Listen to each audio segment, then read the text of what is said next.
exhortation est intitulée Ceux qui te contestent vont te constater. Ceux-là qui ne veulent pas te voir prospérer, garder ton bébé, élever, guérir, ceux-là contestent ta vie. Ils seront dans l'obligation de te constater. Et ils vont voir, mais comment on a bloqué, on a tout fait. Comment ça s'est passé? Ils doivent constater, ils doivent voir, ils doivent subir, ils doivent regarder, ils vont observer, ils vont contempler, ils vont constater. Élie, je l'appelle l'homme de feu. Élie, c'est le prophète qui invoquait le feu. Et le feu descendait physiquement pour détruire ses ennemis. Alors cet homme sondait la profondeur de Dieu à une dimension très très élevée. C'est un prophète redoutable. C'est celui que j'appelle aussi le gongonneur. C'est un crieur public. Si Dieu lui parle ou il veut prononcer un jugement, il va vers celui à qui le jugement concerne et il lui prononce le jugement, la sentence. Et maintenant quand il sort de là, il continue pour aller raconter ce qu'il a dit tout à l'heure au peuple. Et pourquoi il faisait ceci? Il faisait ça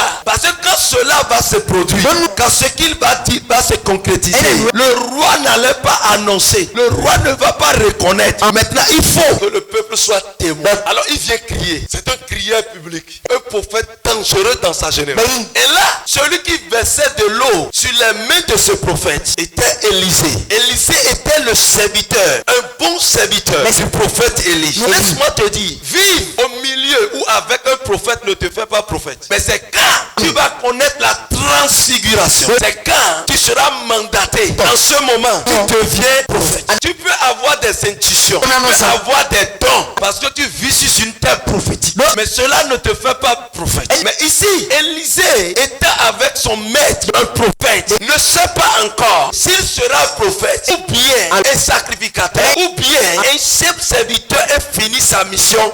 Lui ne savait pas. Et il marchait avec son maître, avec beaucoup de sagesse, beaucoup d'intégrité. La Bible dit, quand Élie a reçu maintenant l'appel de l'enlèvement, alors qu'est-ce que Élisée va devenir? Il est vrai, Élie est revenu parce que Élie n'avait pas connu la mort. Élie a été enlevé comme ça. C'est pour cela qu'il est revenu comme Jean-Baptiste. Mais comment il a été enlevé? Il a dit à son serviteur, l'Éternel m'envoie à Bethel. Alors Bethel, c'est une ville où il y avait des prophètes. Il y avait assez de fils des prophètes. Bien aimé dans le Seigneur, nous sommes dans un temps où il y a assez de prophètes. Donc, tu entres dans un quartier, tu vas voir un prophète. Tu entres dans un village, tu vas voir un prophète. C'est une révolution spirituelle. Mais il y a prophète dans prophète. Il y a enfant de Dieu dans enfant de Dieu. Alors celui-ci, il a dit à son serviteur, l'Éternel m'envoie à Bethel. Or Élisée savait que chaque fois, l'Éternel envoyait toujours son maître. Ce n'est pas la première fois, ce n'est pas la deuxième fois. Plusieurs fois déjà, l'Éternel l'a déjà envoyé. Mais parce qu'il vivait dans un milieu prophétique, il a reçu le don de révélation. Il dit, maître, oui, je pars avec toi. Élie ne savait pas. Et la présence d'Élisée à ses côtés lui avait donné un don de révélation. Un don de ministère prophétique. Il y a une différence entre le don et le ministère. Et là, il a su que mon maître sera enlevé. Par conséquent, je dois toujours partir avec lui n'importe où il va. Alors ils allaient et ils sont venus à Bethel. Et lorsqu'ils sont venus à Bethel, la Bible dit, le prophète n'a plus fait ce qu'il voulait faire à Bethel. Il lui a dit, l'Éternel m'envoie à Jéricho. Et ici, quand ils sont venus à Jéricho, les enfants des prophètes sont sortis. Il y avait plus de 50 prophètes à Jéricho. Et ils sont sortis, ils ont dit, regardez-moi le orphelin là. Il est avec le grand prophète. Non. Il veut se faire grand prophète. Voilà, Dieu veut enlever son maître. On va voir ce qu'il va devenir. Bientôt il sera orphelin. Bientôt il sera soumis. Il ne va plus agir comme nous autres. Notre maître est là. Ceux-là qui te contestent, ils vont te constater bientôt. Alors là, quand ils ne comprennent pas parler, taisez-vous. Je sais que mon père sera enlevé. Moi, je sais. C'est ce qui a été dit à Bethel. C'est ce qui a été dit encore à Jéricho. Maintenant, ils ont continué le chemin. Et il dit, l'Éternel m'envoie à Jourdain. Quand ils sont venus au Jourdain, l'homme ne savait pas que ce parcours-là, c'était un parcours d'enseignement pour Élisée. Et là, qu'est-ce qui s'est passé? Quand ils sont venus au niveau du Jourdain, alors il n'y a pas de pirogue. Voilà, il dit, l'Éternel m'envoie au-delà de Jourdain. Les deux ne savent même pas nager. Et là, quand ils sont venus, il a enlevé son manteau. C'était une soutane. Et il a pris pour frapper les eaux. C'était le fleuve Jourdain. Alors le fleuve s'est séparé en deux. Et ils ont traversé. Les pieds secs. Élisée a dit, j'ai reçu encore un aujourd'hui. J'ai jamais vu ça. Aujourd'hui, j'ai vu encore un autre niveau. Tu n'as jamais vu. L'Éternel va te faire voir. Il restait des choses que Élisée doit voir avant de devenir le plus puissant des prophètes sur terre. Il y a des choses que tu dois voir pour aller dire à quelqu'un cette année, avant que 2020 nous sépare, porter mon bébé. C'est ce que je sais. Ta vie doit changer. Je vais te dire une chose. Un homme de Dieu qui ne délivre pas, quand il voit quelqu'un d'autre délivrer à la télé, il va l'appeler démon. Mais le jour, lui-même prie comme ça. Quelqu'un tombe devant lui, comme ça. Il est temps pour toi de voir certaines choses. Pour que certaines choses changent en toi. Élisée a vu dit, si me dit moi à pied sec. Ça c'est quoi ça? Je m'en vais alors. Le Dieu qui a fait ça, bientôt va m'utiliser.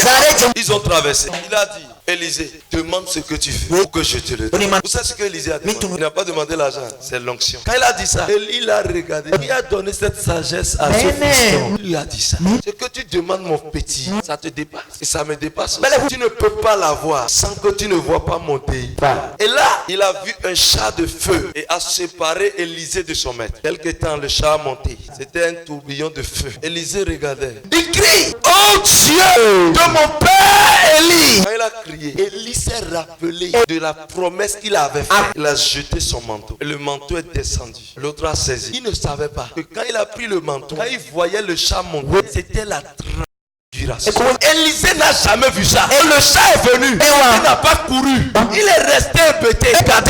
Et l'esprit de l'Éternel le transforme. Quand le chat a disparu, il s'est retrouvé seul avec le manteau. Il n'a plus peur. Il n'a même pas commencé par pleurer. Ou dit, comment je vais faire pour traverser le jour? Il n'a pas dit ça. Il a pris le manteau. Et quand il est venu, il a aussi produit le même effet. Il a fait la même action qui a produit les mêmes effets que Élie. Le fleuve s'est divisé. Il a traversé. Il n'a pas pris son manteau, il a pris le manteau de Élie. Il a reçu l'onction d'Élie sur sa vie. Doublement. Quand il est sorti du jour, il est venu maintenant à l'entrée de Jéricho.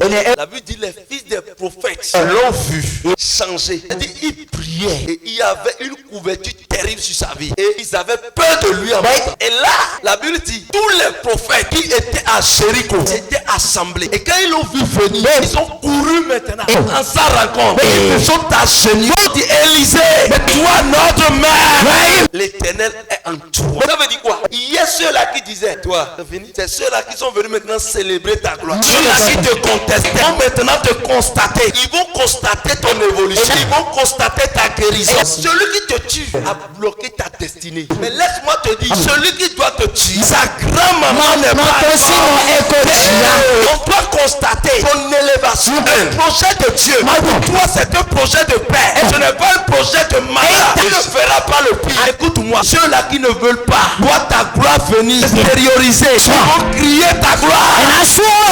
Et ils ont dit, Élisée, comme il y a l'esprit de l'Éternel, nous allons te dire une chose. Ils ont dit, tu vois comment la ville est belle? Jéricho que tu vois là, c'est une très belle ville. Maintenant, tu vas faire une chose. Les eaux là que nous avons ici, les eaux que toi tu veux boire, les eaux sont amères, les eaux sont mauvaises. Les eaux là, quand nous les prenions, nous tombons malades. Nos femmes sont stériles. Et il y a la mort qui nous frappe. Et il dit maintenant, Élisée, tu as une solution pour nous? Les hommes de Dieu qui ont l'onction, ils aiment les actions prophétiques. Les prophètes marchent avec les actions prophétiques.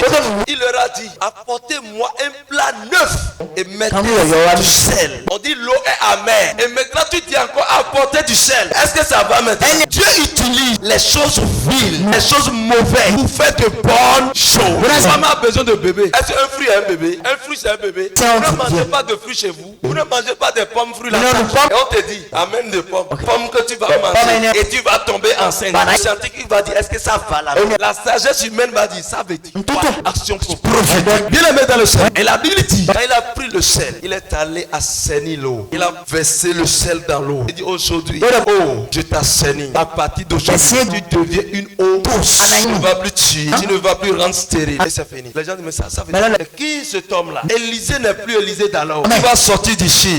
Tu vas changer aussi. Il y avait plus de 50 prophètes à Jéricho. Et la Bible a précisé, c'était les enfants des prophètes. Ça veut dire qu'il y a des prophètes de la même génération qu'Élie là. Il y a les prophètes, les vieillards. Il y a les jeunes prophètes. Ce qui a attiré encore mon attention, Élie même a pris par là. Élie séjournait même dans les autres Jéricho. Quand il est dans sa mission, il a vu que l'eau là était amère. Mais quand même, il n'a pas pu faire quelque chose. Les 50 prophètes, leurs parents prophètes, sacrificateurs, qui étaient là, les grands hommes de Dieu, ils n'ont rien fait. Josué a pris par là. Et là, Josué n'a pas assaini les hommes. Tous les grands hommes de Dieu ils n'ont rien fait. C'est dit quoi? Quand tu vis, le problème que tu as, beaucoup d'hommes de Dieu ont prié. Tu as déjà participé à des prières fatiguées. Tu as déjà appelé Dieu fatigué. Et tu dis, jusqu'à quand ça va finir? Laisse-moi te dire, aujourd'hui, ça doit finir. Pas parce que hier, le problème n'est pas réglé.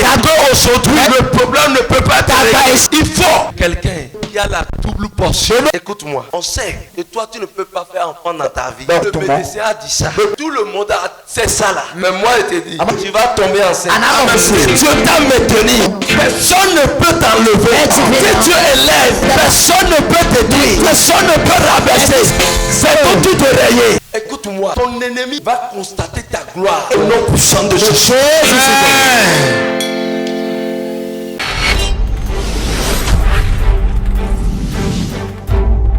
Coupe TV, l'espérance en Jésus-Christ.